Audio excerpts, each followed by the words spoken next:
बाबूजी, कुछ मैगजीन खरीदेंगे? मिस्टर अस्थाना ने उसका सवाल नहीं सुना। सवाल तो दूर, किसी का जवाब सुनना भी उन्हें गवारा नहीं होता। अपनी ही बात उन्हें कितनी प्रिय है, यह मैं अक्सर सोचा करता हूं। मुझसे बोले, तुम्हारी दलीलें सब वैसी होती हैं। तुम एक आदमी के प्रयास को देखकर ही मुग्ध हो जाते हो। तुम्हें यह दिखता ही नहीं कि एक आदमी कुछ नहीं, एक आदमी की स्ट्रगल कोई मायने नहीं रखती। असल चीज वर्गों का संघर्ष है। जवाब देने की व्यर्थता जाने हुए भी मैं कुछ कहता, पर लड़के ने फिर पुकारा, बाबूजी, मैगजीन खरीदेंगे? नई आई है कई एक। और मैं क्षण भर उसे देखता ही रह गया। किसी तरह मैंने कहा, अरे देवी सिंह तुम? और एक बार फिर सिर से पैर तक उसे देख गया। उसने कुछ आहत अभिमान के भाव से कहा, हाँ बाबूजी, मैं दिन में स्कूल में पढ़ता हूँ, शाम को अखबार बेचता हूँ। मिस्टर अस्थाना से मैंने कहा, इसकी कहानी आप जानते तो आपकी बात का जवाब आपको खुद मिल जाता। हाँ, वह हूं करके अब बात उड़ा सकते हैं, पर मेरी स्मृति में सहसा कई बातें कांटे सी उभर आईं। कोई 2 साल पहले की बातें, जब मैंने देवी सिंह को पहले पहले देखा था और फिर उसका नाम जाना था। फैंसी बाजार के लंबे बरामदे से होता हुआ मैं चला जा रहा था। जहां तहां कंघी, शीशे, चादर, तौलिए और फीते तस्मे बेचने वाले बरामदे के खंभों में लगे बैठे थे। उनके बीच में से गुजरना वैसा ही था, सागर के किनारे सूखती सीपियों के बीच में से होते हुए गुजरना। एक और सागर सी दुकानें, जिनसे लुभावने आलोक की लहरियां तब तब आकर बरामदे को सींच जाती थीं, और दूसरी और जनसंकुल। तभी एक खंबे के पीछे से एक टेढ़ी मेढ़ी छाया ने लपक कर हाथ बढ़ाए और एक बेमेल स्वर में कहा, बाबूजी, एक अधन्ना दोगे? स्वर तो बेमेल था ही, क्योंकि भिखारियों के स्वर में दीनता होती है, ऐसा सहज अपनापन नहीं। और मांगने वाले भिखारी भी मुझे याद नहीं पड़ता मुझे कभी मिले हों। या तो पैसे मांगते हैं या इकन्नी। भिखारियों को पैसा देने या न देने का अर्थशास्त्र मैं नहीं जानता। मिस्टर अस्थाना कभी कभी समझाने लगते हैं कि दया वया की भावना गलत चीज है, और भिखारियों को बढ़ावा देना यानी वर्ग संघर्ष को कमजोर बनाना है। पर मैं अधिक ध्यान नहीं देता। मैंने मान लिया है कि मानव के प्रति आर्द्रता को भी सुखा डालना अगर अक्लमंदी है, तो वैसी अक्लमंदी को दूर से सलाम कर लेना ही ठीक है। और सौभाग्य से उस समय मिस्टर अस्थाना साथ थे भी नहीं। मैंने लड़के को सिर से पैर तक देखा, या सच कहूं तो सिर से धड़ तक, क्योंकि उसका धड़ ही बरामदे पर टिका था। हाथों में थामी हुई लकड़ी की घोड़ियों के सहारे भुजाओं पर बल देकर वह घसीटता हुआ चलता था। टांगे थीं तो, पर सूखी हुई, निर्जीव। देखते ही ज्ञात हो जाता था कि शैशव में विटामिन सी की कमी और उसके साथ साथ पोलियो या शिशुकालीन लकवा से उसका आधा शरीर बेकार हो गया। लेकिन शरीर की सहज क्षति पूरकता के कारण उसका धड़ भी सुगठित था, और उसके कंधे अकाल यौवन की पुष्ट मांसपेशियों को सूचित कर रहे थे, और उसके चेहरे पर एक दृढ़ता और आत्मविश्वास की झलक थी। मैंने लड़के से पूछा, अधन्ना क्यों, और इकन्नी हो तो? उसने मानो मुझ पर एहसान करते हुए कहा, तो आपकी इकन्नी ही ले लेंगे। मैंने जेब में हाथ डाला। वहां इकन्नी भी नहीं थी, हाँ दुअन्नी थी। उसी के लहजे के अनुकूल मैंने भी मानो अपनी सफाई देते हुए कहा, अरे मेरे पास तो सिर्फ दुअन्नी है। उसने मेरी और कुछ संदिग्ध भाव से देखा, कहीं मैं उसे बना तो नहीं रहा हूं। फिर तनिक मुस्कुरा कर बोला, चलिए दुअन्नी ही दे दीजिए, काम आ जाएगी। दुअन्नी देकर मैं उससे उसका नाम, पता और इतिहास पूछने लगता तो कोई अजब बात न होती। मैंने अक्सर लोगों को ऐसा करते देखा है। शायद किसी की करुण कहानी सुनकर अपने इकन्नी दुअन्नी के बलिदान के इयत्ता बढ़ जाती है। पर मैं चाहता भी तो उसने मौका नहीं दिया। दुअन्नी लेते ही उसका हाथ नीचे पड़ी घोड़ी पर टिका, देह का भार उस पर साध कर वह मुड़ा और इस फुर्ती से खंबे की ओट हो गया कि मैं भौचक सा रह गया। साथ ही ओठ से उसके कंठ का स्वर मैंने सुना, अबे हो गया बे, अबे ले आ बे, यहीं ले आ। मेरा कौतूहल उचित था या नहीं, सो मैं क्या जानूं, पर मैं खंबे की ओर रहकर आगे की बातों पर कान लगाए रहा। उसी के समवयस और एक लड़के की आवाज आई, क्या हो गया बे देवी सिंह, बस देखता रह, अभी पता चल जाएगा।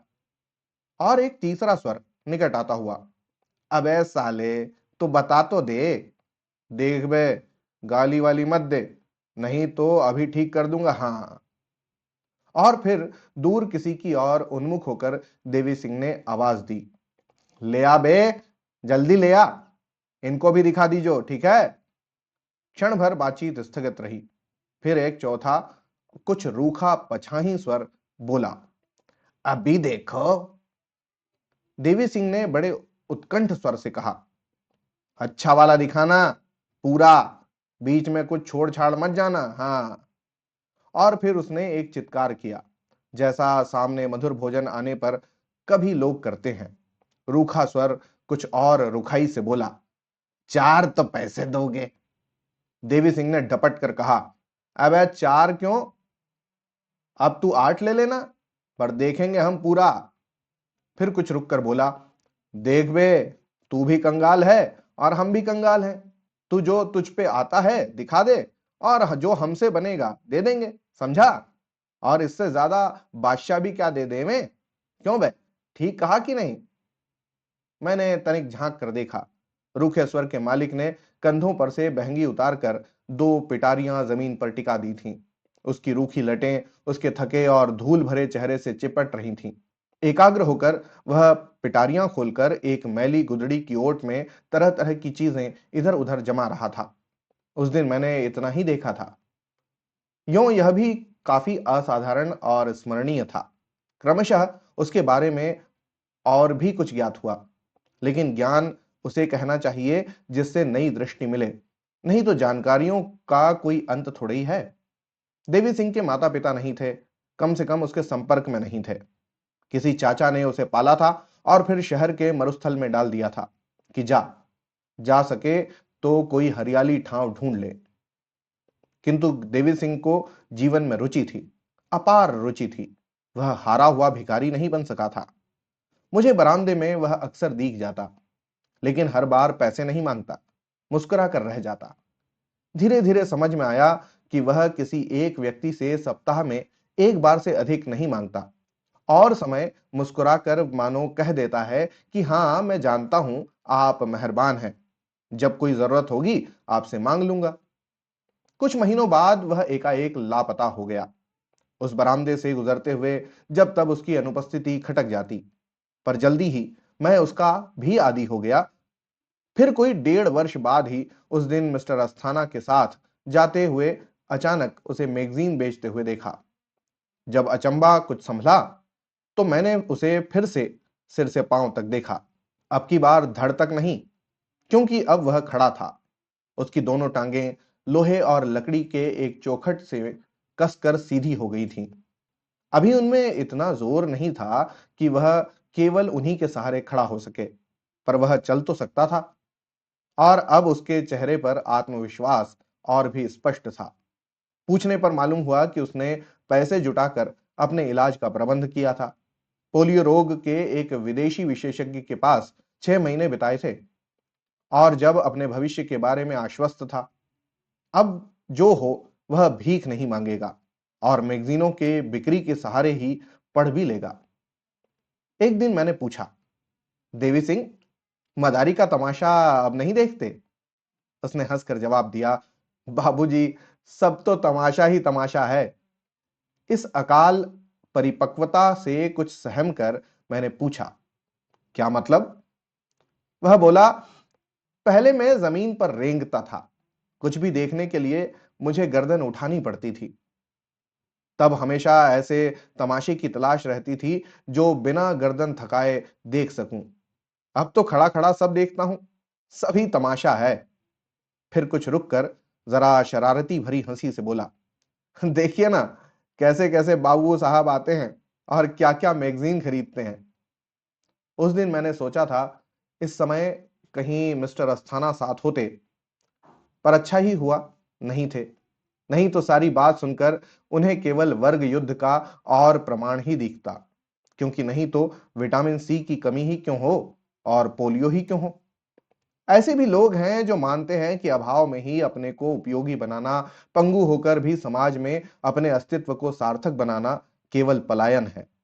उनके लिए वर्गों का संघर्ष ही सब कुछ है, व्यक्ति का आत्मदान कुछ नहीं। वे यह नहीं देखते कि आत्मदान से पलायन सबसे बड़ा पलायन है। वह जीवन के रस से पलायन है, किसी मरुभूमि की ओर, कौन जाने।